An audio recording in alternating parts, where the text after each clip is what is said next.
Hey, everybody, it's Mark Pattison. I'm back with another great episode of Finding Your Summit, all about people overcoming adversity and finding their way. And before I get into today's great guest, I just want to take a quick pause, direct people to the website, www.markpattisonnfl.com. And I've got loads of podcasts there of incredible people doing amazing things. We all need to get inspired. And certainly I'm in that category as well. The NFL has come out with this amazing movie on my journey to Mount Everest and back safely, thank God. And you can find that on YouTube called Searching for the Summit. It's a really amazing documentary on what went down. And it's not all about just climbing a mountain. It's also about tackling challenges in life. And finally, I continue to raise money for my daughter, Amelia, for her epilepsy, Amelia's Everest. And if you want to go there and put in a donation, everything goes exactly or 100% to Higher Ground here, located here in Sun Valley. That would be wonderful. So on that note, let's get into today's great guest. I want to welcome to the show, Kevin Reilly. How you doing? Mark, it's been a great to be with you. I see the sun out there. You're a couple hours behind us. We're getting a little bit of a cold front here, but hey, it's getting to be wintertime. Everything's going really well. Thank you. All the way from Delaware to Idaho, here we are having a chat, and we are sort of brothers from a different mother, so to speak. We were just talking about that before we went live. And, you know, the net is this, is that you were an NFL player many years ago, just like I was. You were drafted in the 7th round. I was drafted in the 7th round. I think you might be 10 years older than me, but at the end of the day, you know, we still shared that common bond, and that was to grow up, little league, playing football, one day get drafted into the NFL. And in your case, you got drafted by the Miami Dolphins. And I think it was about 1973, and maybe the year before, they were undefeated. It was 1972. They had the last undefeated season, Mark. Hard to believe that nobody has duplicated that. I think one team, I think it was New England. By the way, I played a half a year with New England, but I want your audience to know I played with them before they started cheating. Okay, so, but I think they went into the Super Bowl that got beat, and that stopped, or maybe a playoff game. But you think back, you thought, hey, another 10 years, somebody will do this. Nobody did it. And then I was unfortunately drafted in the 7th round, like you were, I believe. Yep. Back in the day when they had 17 rounds, by the world champion Miami Dolphins, who had gone undefeated the year before. And it was a heck of a training camp. I made it down to the very last cut. And they picked up a guy by the name of Bruce Bannon by Penn State after Joe Paterno made a personal call to Shula. And he could play this hybrid defensive end linebacker spot, which I wasn't big enough to play. And I had the team made up to that point. So it was a little bit of bad luck, but the good luck was I got picked up by the Philadelphia Eagles, which was my hometown field. So, yeah, we got a lot in common in that way. Yeah, that's incredible, you know, because, I mean, this is one of the things that you and I share in common. And when I played, you know, I was drafted, I was on the team, I was cut the next year, I was brought back, I was traded, you know, just all these things happen. And unlike college, you played at Villanova, I played at the University of Washington, where there's consistency. Obviously, you're not being cut. You are there for 4 or 5 years. In my case, I redshirted. And, you know, you can build a lot of continuity with players, with teammates. And with the NFL, it's all business, as you know. And one day you're in, the next day you're out. And you just never know when that coin's going to flip. No, you're exactly right. And as I tell people, you know, playing high school football here in the state of Delaware, we played for a team that was annually in the national spotlight called Salesianum School. It was a all-boys Catholic school. And my senior year, we went undefeated, and we sent 11 guys to Division I schools on scholarship for football. Now we end up about 5 of us making it all the way through 4 years. But, you know, people go back that I live around here with, and they said, well, you were totally dominant as a high school football player. And I said, yeah, I was. And when I got to college, I was dominant. And then when I got to the Miami Dolphins, and I had 6 Hall of Famers in the training camp, I was seldom dominant, you know, because you reach that level that I know you can relate to. The speed, the size, and just the athletic ability is at another level when you get into the NFL. Well, it's the best, and I think only 1% of all NFL players, or all players just in general, make it to that level. And that's where you meet the best, and you can say that you actually were able to compete and play at that level, just like I. And there's various levels, and the really cool thing, as we all get older, is nobody really judges you anymore on this guy was an all-pro and this guy's not. If you're in the club, you're in the club, and that's all that matters.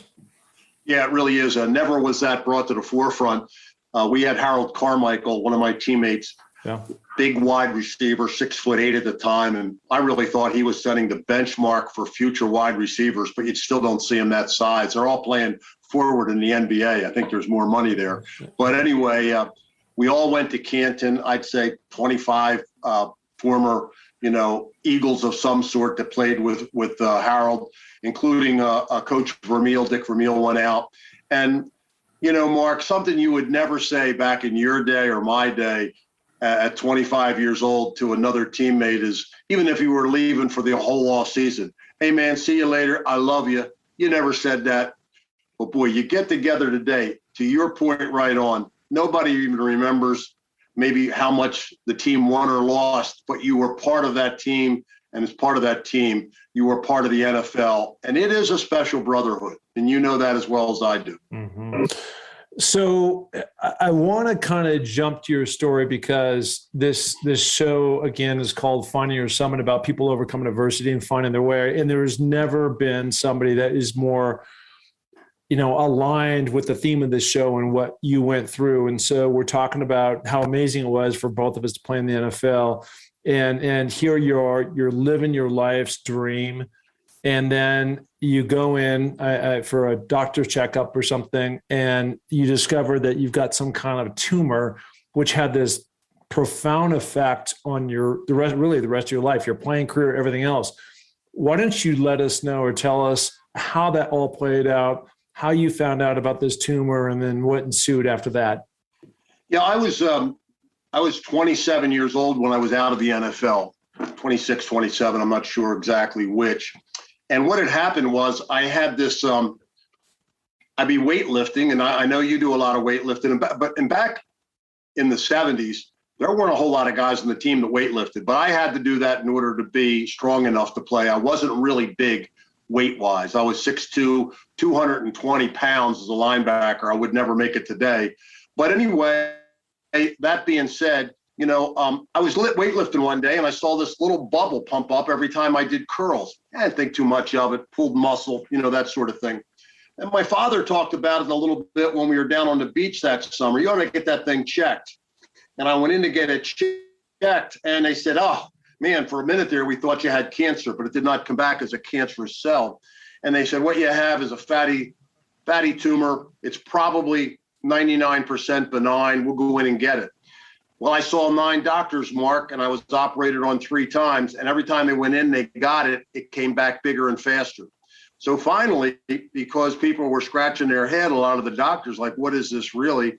They sent me up to Sloan Kettering Hospital in New York City, where I met one of the best orthopedic surgeons in the world. His name was Dr. Ralph Markov. And after waiting 2.5 hours in his office, and I'd given up my seat trying to be the gentleman, that they teach us at Salesianum, my high school, I was a little upset that I did, because I couldn't imagine waiting 2.5 hours. I wanted to see this doctor, have him get this tumor out once and for all. And I had already attracted some people who wanted me to come to training camp. And one was the Baltimore Colts at the time, or the Baltimore Ravens, I guess. And that's all I wanted to do. Now, that's my mindset while I'm sitting in the doctor's office. He finally sees me. He comes in. He's 5'7". You can tell that he's a man of big stature from the standpoint of being a doctor. Everybody bows before him because he's so good. He comes in, shakes my hand, introduces himself, looks at my x-rays, looks at the report, and he looks at me and he said, this is not the right diagnosis. They said, you have nodular fasciitis. He said, from seeing you right now, take your shirt off. And I took my shirt off, and he says, if it's what I think it is, you're in big trouble. And he takes his thumb, he puts it into the tumor, takes me down to one of my knees. And he said, okay. I said, Doc, what the heck is that? He said, you have a desmoid tumor. I'd never heard of it. Well, only 2 in a million people get it back then and still today. And he said, here's what we're going to do. I don't know how big that thing is because you're masking it by all your weightlifting and your muscles. MRIs weren't available yet, so I took a CAT scan. And he came right back to me before I left that office that day, and he said, I'm going to be lucky if I can save your arm, but you will never play another down of football because of it. And I said, why? He said, this is trauma related. If I took it out and got it all, it would probably come back if you hit somebody again on a tackle. My knees buckled. I just went from get this out so I can get back and get 2 more years in towards my pension that I could cash at Wawa, by the way, or any convenience store, because you and I don't get paid anything. That's another story for another day. And I left there and I immediately went to a bar to have a drink because I had to settle myself. What did this guy just say? I could lose my arm, blah, blah. Well, he did one major operation where he tried to save my arm, but it limited the arm to about 50% because he had to take out my shoulder blade, which this demon desmoid tumor had attached itself to. And it came back. And when it came back, I was in so much pain that I went in and we did the 4-quarter operation. I'm missing my left arm, my left shoulder, and 4 ribs. This is a prosthetic device. It's made of Kevlar. And I can tell you, if I'm in any fights in Philly, I'm leading with this shoulder. But to make a long story short, here I was at 29 years old with three kids, 2, 1, an infant. And I've just woken up in my hospital room after 3 days in the ICU.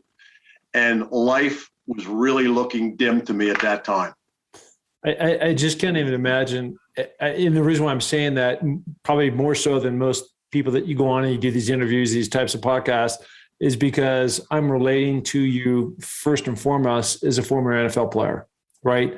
And you're out there tackling guys. I was catching balls. And so either however you slice it, you need to be at your best when you're that part of that 1%. You need to be the best of the best of all the pack, and you need to have everything working together: your feet, your knees, your legs, your toes, your shoulders, your head. And to take any one of those pieces, away, like in a major chunk, the way you just described it, essentially your whole kind of left side there. I mean, I can't imagine and then you take football out of it. Now you're just talking about life. You're just talking about tying your shoe. You're talking about buttoning up your shirt, just the basic things of life. So when they went in and he did this incredible amount of surgery, really resculpting and reshaping your body, and putting this Kevlar and all this stuff, on, you wake up. And I mean, how long did it take for you to kind of accept it? And I can only imagine the depression, or I don't even know what words are in there. That there's like a sense of serious loss here. Well, I can relate it to you. When you climbed Mount Everest, think of that 24-hour emotional gambit you went through, from trying, to reach the top, the exhilaration of getting there. It was that kind of day for me. I woke up and now I have most of the tubes out of me, and I'm starting to think about my future. Yeah. And first of all, I can't wait for the doctor to come in to tell me how well he's done or whatever's going on. I've been in ICU for 3 days, basically coming to for just enough time to eat and go back to sleep. And I'm thinking to myself, boy, I wonder if I'll have to go on permanent disability. I wonder if I'll ever have a job. I wonder if he got all of the tumor. I'm wondering this, I'm wondering that. The other thing was I was having tremendous pain still there because of a thing called phantom sensation, which is another story for another time, but you can actually feel like the limb is there. On top of that, I keep looking over at my pictures of my 2-year-old, my 1-year-old, and infant, and I'm starting to tear up. How am I going to make a living from them? What am I going to do if I'm not around? If this thing does come back, and where are they going to go if it does? And so into the room walks the doc. I can't wait to see him. And he says, listen, the operation went fairly well. I mean, fairly didn't sit well with me. And then he said, and I'm pretty sure I got it all. And I went, Doc, what do you mean you think you got it all? And, the anxiety in my voice was palpable. And also my heart is racing now. what do you think? You got it all. And I'm kind of blitzing him. What are you ready to go next? What if it comes back? What's it strangled off? And he goes, whoa. He said, when I think I got it all, the best orthopedic surgeon in this hospital, I think I got it all. And from then he says, and listen, you ought to be happy about some things, because you had 11 guys, and this is the brotherhood again, 11 guys from your high school team, 5 from your college team, and 3 guys that were in town from the Eagles all come up and give you blood because we put out an SOS that you were going to bleed out on the 11.5-hour operation. Well, that did make me feel better that, those guys came forward. Now, there's a couple guys there, Mark. I wished I didn't have their blood, but I wasn't going to be picky at that point. Very shortly after, the nurse comes in to me and she can see that I'm in a bad state. And I said to her, she said, "You okay?" I said, "No." I said, no visitors today, no phone calls. I haven't hit the bottom yet. I have to ground out before I can start back up. She says, "What are you going to do? Have a pity party?" I said, "Yeah, maybe I am." About an hour into my pity party, a guy appears at my doorway. I don't recognize him. I thought he was at the wrong room. He's an elderly gentleman, but he had on the credentials that you need and a schmuck. He looked like, but I hadn't seen him. And I said, Are you coming to see Kevin Reilly? He said, "Yes, I am." And as he stepped into the room, I could see that we had something in common. He was missing his left arm. He was a World War II veteran, and he'd lost his arm about 35 years prior. And he was in there as a counselor, a volunteer, to tell me all the things I would now face missing my left arm. And he brought me this little knife that's called an Alaskan knife that you can rock back and forth. And he told me how I could use that and to make sure I took it to dinner when I went out so I didn't look foolish having somebody else cut up my meat. And he gave me a couple other things like that. And at the very end, he said to me, "By the way, are you hoping to go back to work?" And I said, "Oh, geez, I'm thinking about it. I hope they don't, keep me in the back room. I'm, working for the Xerox Corporation. I love to be out on the road. I'm managing people. I love my job." And he said, "Well, let's pretend you're going back." And he said, "What do you have to wear to work?" And I said, "Well, I got to wear a suit and tie." And I said, "Oh, I got to wear dress shoes like those tie shoes you have on." And he said, "Oh, no, like these." I said, "I got wingtip black tie shoes just like you do in my closet." He said, "Not like these, you don't." And with that, he said, "Lift your little finger down here," which I did. And when I did, he said, "Pull up." It was a flap. It was the Velcro flap. And he said, "Oh, my goodness, these are pre-tie shoes." I said, he said, "Yes. And if you're thinking of wearing tie shoes, you're going to have to get these pre-tied." I said, "Why is that?" He said, "You'll never be able to tie your shoes again. It can't be done one-handed." And then he asked me to pull on his tie. And when I did, I thought it was good. It was one of those clip-on ties, that you wear.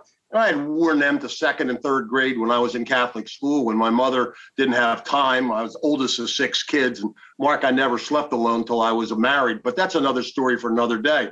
But he said, "Use my name when you go down and get the clip-on ties, and they'll give you a 20% discount." And I said, "Why would I have to get a clip-on tie?" He said, "You'll never be able to tie your tie again. It can't be done one-handed. I've been trying for 35 years. Wow. So here comes the nurse back in, and she said, "You look worse than when I left you." I said, "I am." She said, "Well, I want you to answer that phone." I said, "I didn't even hear it ringing. My mind is so gone. I didn't even hear the phone ringing." I said, "I don't want to talk to anybody. I told you that." She said, "You want to talk to this guy." A lot of your audience won't recognize his name, but it was a guy by the name of Rocky Blyer. He's been on this podcast. Okay. We were friends. We weren't great friends, but we visited each other's locker room when we played in the exhibition seasons. He went to Notre Dame. I knew guys that went there. I went to Villanova. He knew guys that went there. So we were friends. Dick LeBeau, their defensive coordinator, who was my special teams coach at the Eagles, told him about me, and here he was on the phone. I won't go through the conversation, but he says to me at the very end, "Have anybody told you about your limitations?" I said, "Well, funny you should ask. There was a really well-meaning guy to come in here today." I said, "Rocky depressed the hell out of me. That's why I didn't even hear your phone ring." And I told him the story, and he listened like I thought he wasn't on the phone. And at the very end, I said, "So these are the things he told me I can't do." And I'm thinking about, holy mackerel, buttons and zippers and keyboards. Oh my, what else haven't I thought of? And Rocky said to me, "Hey, you must promise me something. You must promise me you won't quit on anything unless you try it yourself a dozen times."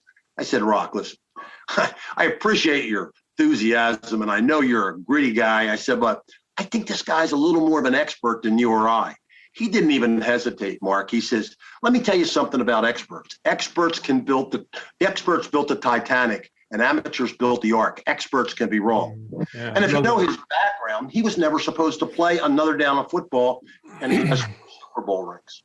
He sent me a poem that I use on a constant basis when I'm faced with things like tying my tie, and I keep him in mind. And you like climbing the mountains.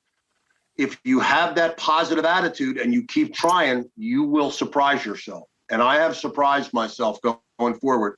And who'd have thunk it was another NFL guy that came into my life when I needed him most. Yeah. So to reset that just a little bit, first of all, as you were speaking and going through all this, the people on YouTube watching this saw you tie your tie, which is really amazing. So again, it's the power of positive thinking and what you can do if you put your mind to it. And you just showed us that you can do that when somebody told you that you couldn't overcome because he hadn't been able to do that. Like, who cares? You still did. Number one. Number two is Rocky Bleier, who was also on this podcast. This is a guy that played for the Steelers back in the 70s, as you mentioned. He had deployed to Vietnam. He had a bomb, essentially, or grenade go off in his chest.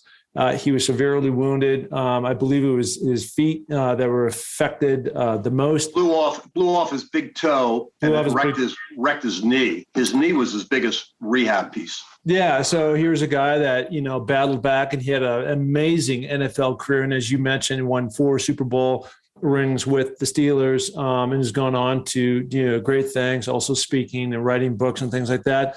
And then for your life to have some guy that you can actually relate to, a former NFL player. You guys had known each other for years. And he's saying, don't let anybody give you the limitations that so many people want to put on you. I had numerous people tell me you'll never climb the 7 summits, or for sure, you're never going to make it up Everest because there's only so many people have done that. And I'm like, well, why not me? I keep asking that question to other people, like, why not you? Why can't you be the one? Why can't you be the one and only one to pull that off? Right? It's just amazing what the human spirit can actually do for you if you don't give up and you figure out a way to get through certain things. You're right on board. And I was going to mention, and you already said it, I found out through this experience and others, because once you get through something like this, you have a little more confidence that you can attack things. Have I failed at things? Yeah. You don't want to see me playing the guitar. It's not fun. It's not good.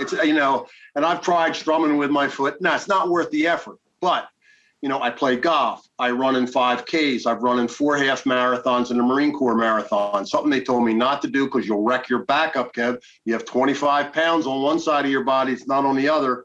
Just stay to walking. But the human spirit, Mark, is stronger than anything that can happen to it.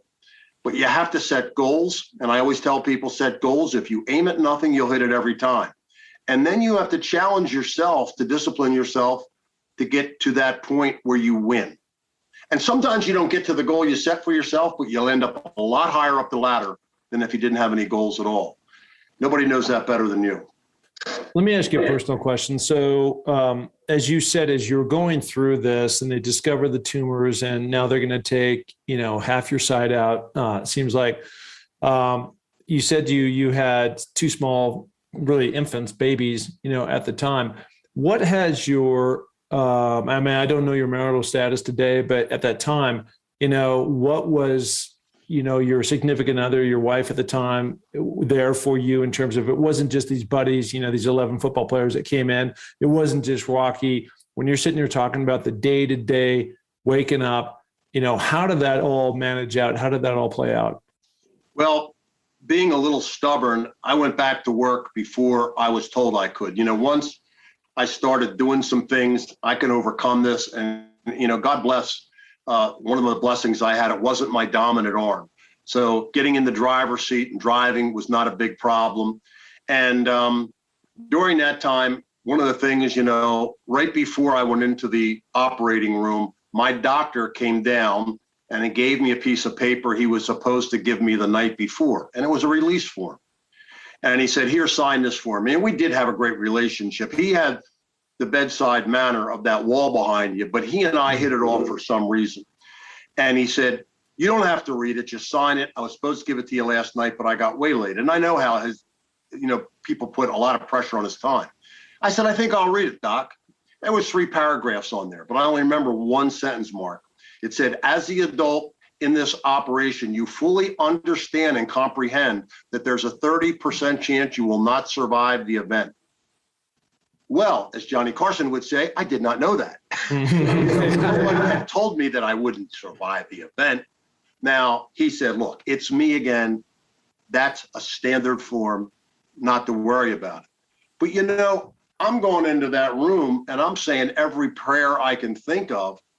And for 3 days, actually 2, I was in and out of, you know, consciousness because of the drugs they gave me. And all I could see was a white ceiling. And between you and me, I didn't know where I was. I didn't know if I was in purgatory, heaven, or back on earth. But then I saw a clock on the 3rd day, and I was pretty sure I was back in this world. I don't know. I got divorced from my first wife, and she left me. So I don't know how that impacted. She'll never tell me. But it didn't impact my 3 kids. And I got 11 grandkids, and I'm proud of all of them. And my second wife now, Paula, has just been fantastic with all of this. Keeps me straight. You know, it's a really great relationship. And, you know, my kids don't remember me with an arm, so it was no big deal seeing their dad without an arm. But I've had some really funny experiences. About a year ago, I was asked by one of the grandkids if I would come in on Grandparents' Day and read a story. The teacher calls me the night before. I've got the story for you, Mr. Reilly. And Mr. Reilly, I know you've been dealing with Special Olympics on teaching kids in 2nd, 3rd, and 4th grade how differences are okay. It's okay to be different. And they had this whole program. She said, "Do you think it would work on kindergarten kids?" She said, "We got a couple kids picking on each other, and I think they need to know that we're all in this together." I said, "You know, I'll try it. What do we got to lose?"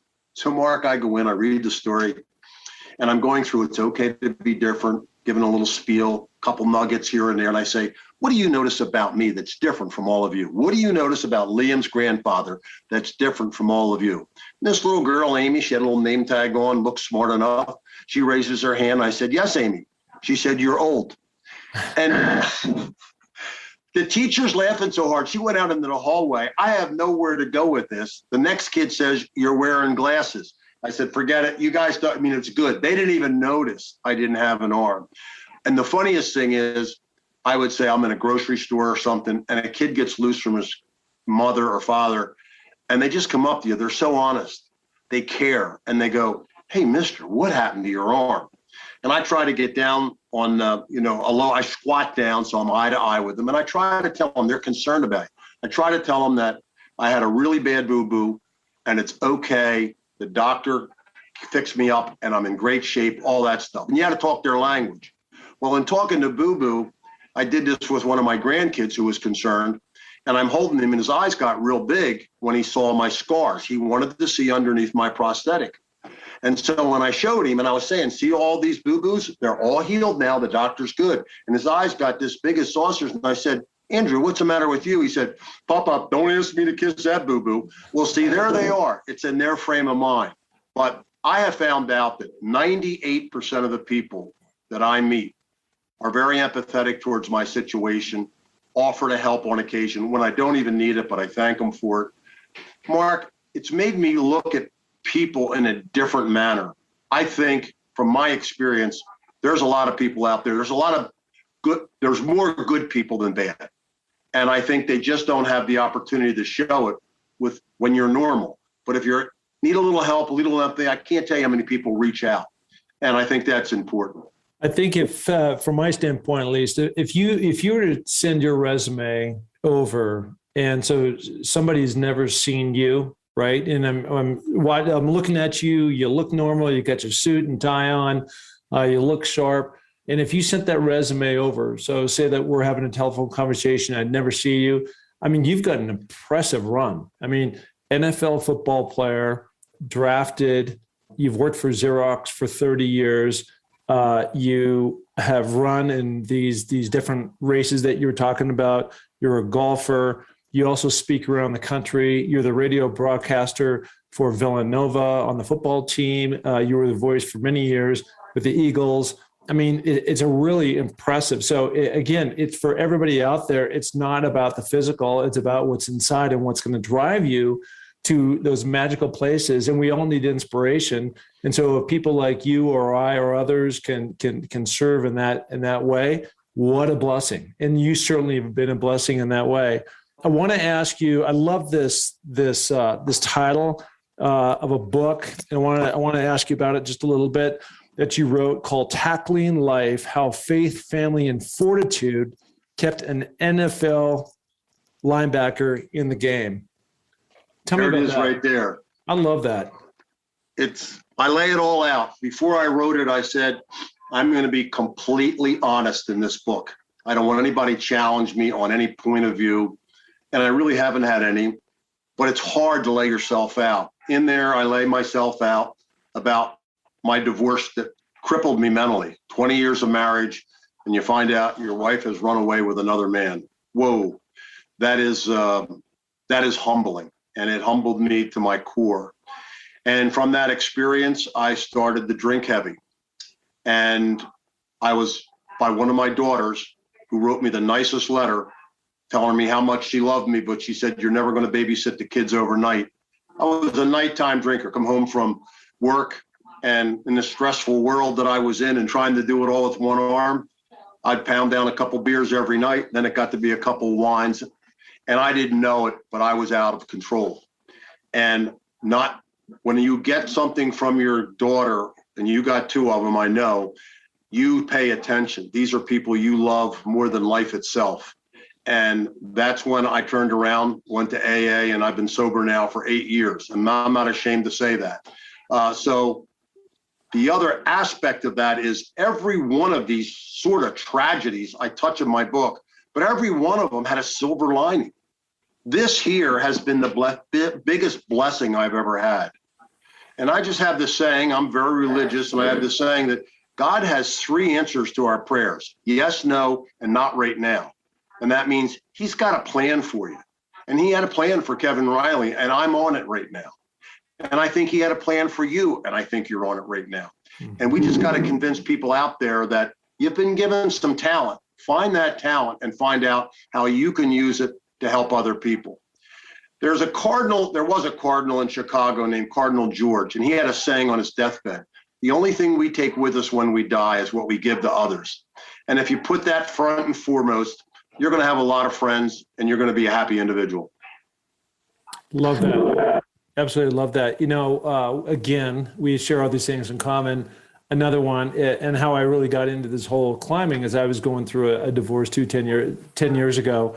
And so through my struggles and challenges that were laid out in front of me, I had to have a big ass goal that was out there. And that's what the whole Seven Summit thing became about. And I don't think there's any one way, and people don't have to go climb mountains necessarily, but you have to climb your own mountain, right? And it's so metaphorical in that, you go through peaks and you go through valleys, and I've had some serious valleys and I've had some serious peaks, right? And like you said, there is a plan. And the thing I like most about what you said is about the silver lining. And like doing this podcast, for example, I couldn't have done this 10 years ago because I wasn't ready, with my own life experiences. Many of the other things at the time when I've just been battling and never thought these things were going to come around. And then finally one day I popped through, have been the blessing that I look at it, years back. It's always hindsight's 2020. It was like, I needed to go through that at that time to be able to put myself in a position to succeed at something I'm trying to do now, right? So that's really incredible. I say this with all sincerity too, is that I so appreciate how authentic you are, the way you're describing like what you've been through in that book. And I think there's just nothing that, and this is something I didn't find out till I was 50 years old, is really how to be vulnerable, right? And this is something that you have obviously in Tackling Life, this book that you wrote, you've laid it all out there. And look, you're a strong dude. And this is what I had to figure out. When I walk into a room, I know that when you walk into the room, you have a presence about yourself. And so it doesn't make you any less of a man. It actually makes you more powerful and more attractive in being able to share those different stories, because everybody goes through some kind of bump in their life. No doubt about it. We might be brothers from another mother, because after my divorce, I dedicated myself to training for a marathon, which I never thought I would complete, especially after you do a half marathon and you can hardly breathe. You'd say, how would you go another 100 feet, yet another, 13 miles? And it's interesting how you and I as athletes had to find something physical as a goal, to bring us out of those doldrums. Yeah, it's really remarkable. And that's the other thing I try to tell people. You got to have perspective. And I was woken up one day. It's amazing how much we learn after 50. Wait till you get over 60 like me. The next 10 years are even better. You start to go, God, if I only knew that when. But here I was a peer visitor down at Walter Reed for about 6 years. And because I couldn't go back and forth as often as they needed me because I was 100 miles away, they put me in charge, not in charge, but they used my talents to guys who are coming out of Walter Reed as amputees to interview them and give them access to how to do a resume and to set them up with some interviews and just to tell them, maybe walk them through what they should say and shouldn't say in an interview. Here they were in this hospital for a while. And so I was doing this and it was very fulfilling. And I finally met my first triple amputee. And he was a Marine captain who was missing both legs below the knee, his left arm and his left eye. And he had gotten blown up in a Jeep and he was decked out, Mark, looked sharp as can be in his uniform, came in with his hat on, just a presence, in spite of everything else. We weren't into the conversation 5 minutes and he said, can I ask you a personal question? And I said, sure. He said, when you lost your arm, did you lose your non-dominant arm or your dominant arm? And I didn't know which one was his dominant or non-dominant. I said, well, fortunately for me, lucky for me, I lost my non-dominant arm. And he smiled and he said, so did I. Aren't we lucky? And I went, holy mackerel, I can't even hold, the beer that you drink, yet alone you're a triple amputee and you're blind in an eye and you're putting me on the same pedestal as you. I'm nowhere near that. And I thought to myself, boy, what's that old saying? The one-eyed guy in the land of the blind is the king or something like that. Understand the things when you get down that you have that nobody else has. We're not in a third world country. Most of the people have a roof over their head and eat at least 2 square meals a day. And I try to tell people in this day and age, because one of the problems we're running into, Mark, is there's too much to worry about. You have this internet thing, and there's some things that go on with trying to keep track with your Facebook, your Twitter. And the next thing you know, you're losing sight of what's important. One of my mentors told me, you should have 4 things in your life that you're all in for. And that is your faith, your family, your friends, and whatever it is you do to try to make the world better. Make sure you make those the priority in life because the rest of the stuff doesn't matter. And I believe that. You do a lot of motivational speaking around the country. You've got a great message. People need to hear you. Where can people find you? Well, they can go to my website, which is www.kreilly.com. And they can also look up Molly Plotkin. She is my publicist and my agent, and she will connect you also. And if they're looking to get this book, it's on Amazon.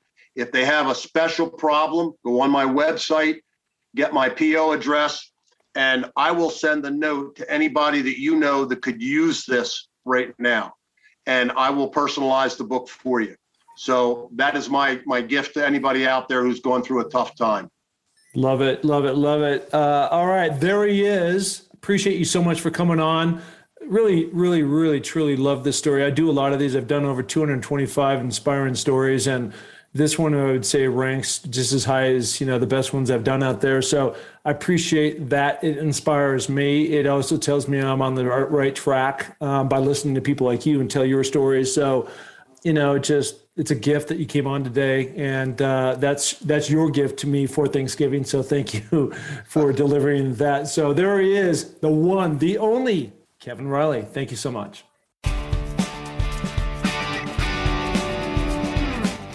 Hey, and thank you so much for listening to the Find Your Summit podcast. We are so glad to have you along for this journey. And if you enjoy the show, please tell a friend, share it on iTunes, spread it to the planet. We're looking to broadcast this to every person that is out there because, as you know, everybody has their own summit that they're going after. Okay, if you're looking to follow my journey, you can find that through my social links on markpattisonnfl.com. That's Mark, M-A-R-K, Pattison, P-A-T-T-I-S-O-N, NFL.com. So, until the next podcast, just remember, clear eyes, full hearts, and remember, it takes a little more to make a champion, so make it happen. Thank you. Bye.